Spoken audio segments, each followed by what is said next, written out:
Buenas, pues continuamos con lo que nos queda muy poquito para terminar ya el tema. Bueno, pues vamos a hablar ahora de la guerra civil, que ya hemos empezado en clase, pero ahora ya nos quedaba la parte final. Bueno, pues el vídeo comienza con lo que son las causas de la guerra civil que ya hemos visto en clase. ¿Vale? Estas causas, pues bueno, las podemos resumir principalmente en tres. La pérdida de poder del bloque dominante, que era la burguesía industrial y financiera, que había perdido poder con la legislación laboral de la Segunda República, la aristocracia terrateniente, que pierde poder pues con la reforma agraria principalmente, y la Iglesia Católica pues que pierde poder también con esa constitución republicana. En segundo lugar, la tradición que tiene el ejército en España desde el siglo XIX de intervenir en política, con lo cual pues se suceden dos golpes de Estado. El primero fracasa, el de Sanjurjo, en el 32, y este en el 36. No es que le salga bien ni que triunfe, pero sí que es cierto que recibe más apoyo que en el 32 y eso hace pues, que España quede dividida. Y por último, todas las tensiones sociales y de radicalización de la sociedad que se produce con la llegada de la Segunda República. Hay una parte importante de la sociedad española que le produce mucho rechazo este, este nuevo régimen y sobre todo por los cambios que trae. Y luego, evidentemente, no podemos olvidar tampoco pues, el contexto internacional que tenemos en aquel momento. Un enfrentamiento ideológico europeo entre las democracias, principalmente Francia e Inglaterra, el fascismo con Italia y Alemania y el comunismo con la Rusia de Stalin. Y luego, pues algo que tampoco ayuda, evidentemente, pues es la crisis económica del 29 que golpea a todo el mundo, a toda Europa y también, pues evidentemente, pues a la Segunda República, lo que le impide tener los fondos necesarios para poder hacer todas las reformas que había prometido. El conflicto se internacionaliza desde el principio y la Sociedad de Naciones considera que en España no tiene que intervenir ninguna fuerza militar extranjera y un poco a la decisión a la que se toma es que no se va a intervenir en el conflicto. Sin embargo, desde el principio, pues Alemania e Italia ayudan a todos los sublevados. La Unión Soviética y México en menor medida mandarán ayuda militar a la República y Francia e Inglaterra pues en lo que se empeñan durante los años de la guerra civil es intentar hacer cumplir ese acuerdo de no intervención, que evidentemente quien lo va a incumplir desde el minuto uno va a ser Alemania e Italia.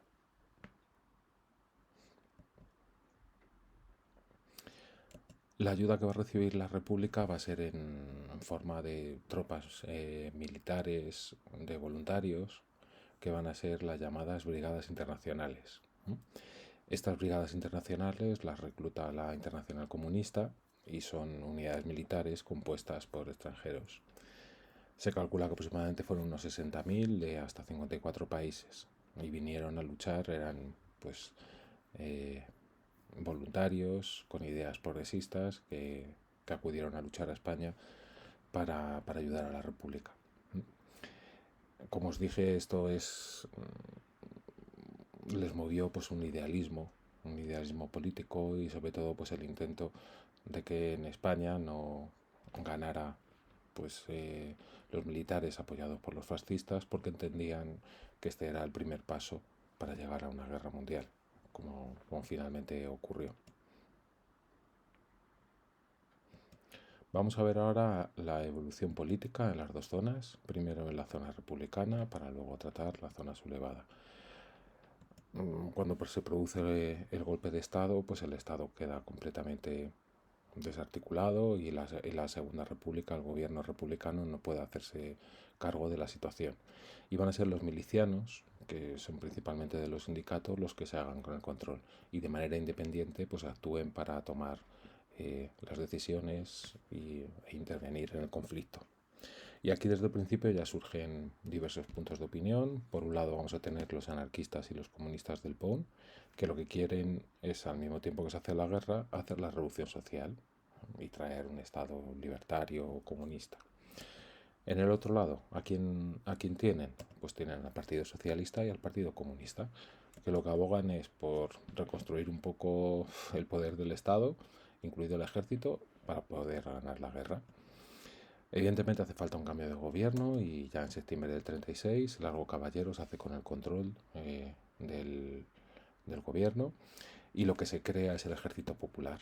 Y se intenta pues obligar a las milicias, que hasta este momento operaban de manera independiente, sin seguir tampoco unas directrices claras, que se integren en este Ejército Popular. Aquí la mujer es apartada del frente y lo que se intenta es crear un ejército profesional que pueda tener éxito a la hora de enfrentarse a un ejército como el de los sublevados. Aquí ya se empieza con un enfrentamiento entre los comunistas y los anarquistas. Dentro de los anarquistas reciben el apoyo también de los militantes del POUM, que os acordáis que era el Partido Obrero de Unificación Marxista, un partido que era trotskista y que evidentemente se enfrentaba pues al PC, que era un partido stalinista. Y lo que va a querer la República es que todos los partidos políticos y sindicatos se integren en este ejército popular para que este ejército sea la única milicia de la República.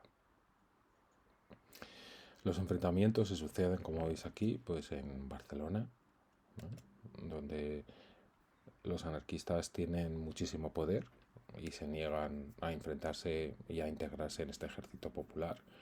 Y hay unos enfrentamientos gravísimos durante el mes de mayo del 37 que ya os pondré en clase pues algún vídeo.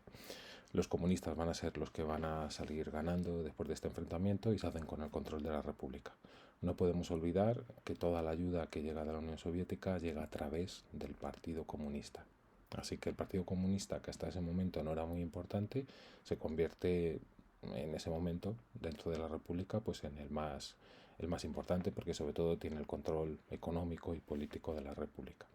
Así que destituyen a Largo Caballero y es sustituido por Juan Negrín, el que se va a hacer cargo de la República pues hasta el final. A partir de este momento se logra cierta estabilización política y militar en la República hasta casi el final del conflicto, que ya veremos que surgen nuevos problemas. En el bando nacional lo tienen todo mucho más es más estable. ¿Vale? No podemos olvidar que quien da el golpe de Estado pues es una parte de los militares, y allí el tema de la jerarquía y de la disciplina pues está mucho más arraigado evidentemente que entre los civiles. El que se hace un poco cargo de la situación va a ser el general Sanjurjo, pero muere en un accidente de aviación pues al inicio del golpe de Estado, y va a ser el general Mola el que asuba el mando entre los sublevados. Va a crear la Junta de Defensa Nacional, que se encarga del control administrativo de la zona sublevada, pero se dan cuenta de que si quieren ganar la guerra, esto de tener un montón de generales que cada uno opina de una manera diferente, pues así no es muy viable. Así que se intenta que haya un único mando, un general que mande sobre todos, que va a ser el generalísimo. Y este cargo va a recaer sobre la figura de Franco, que ya os contaré en clase pues a qué maniobras recurrió para hacerse con el control. Y el 1 de octubre de 1936 es nombrado generalísimo, así que es el mando único dentro de la zona nacional. Lo que hay que buscar ahora es la unificación política también, y se va a integrar todos los partidos políticos en un único solo: Falange Española, Tradicionalista y de las Jons. ¿Quién va a mandar este partido? Pues evidentemente Franco.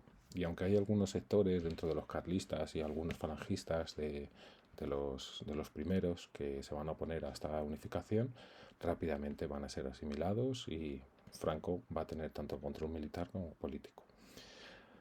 Mola, que era el único que le podía hacer un poco de sombra, pues muere en un accidente de aviación, y una vez que muere pues ya no tiene ningún rival dentro de la zona nacional, la España nacional o de los sublevados.